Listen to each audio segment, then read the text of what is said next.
Hey guys, in today's video I'm going to be showing you how to adjust the engine idle speed on a 2008 Yamaha FZ6. So currently my bike has an issue. If I do a really hard acceleration and immediately pull in the clutch and use the brake to come to a stop, the engine dies, and I think it has to do with the idle speed because what it's supposed to do is you're at 6,000, let's say, and then it just drops down. It kind of goes like that. But mine, it drops down so low that it kills the bike. It always starts back up immediately, but I think adjusting the engine idle speed, since mine is low according to the factory spec, will fix that issue. All you need for this job is a Phillips screwdriver. So the manual states to, for one, have your throttle body synced.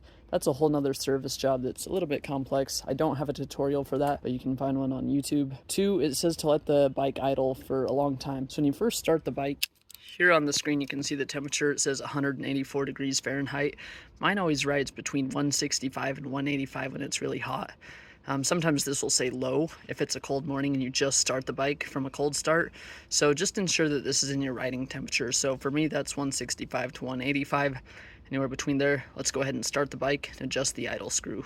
Here on the left side of the bike, this is where our idle screw is located.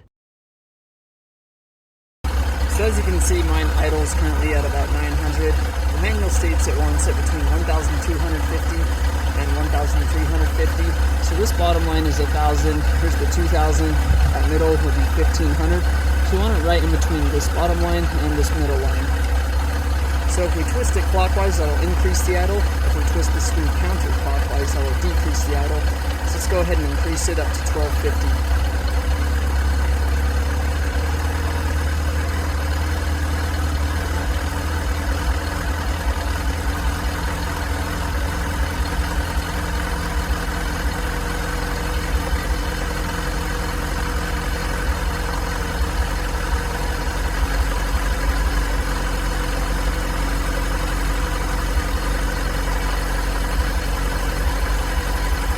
That looks to be about 1250 to me.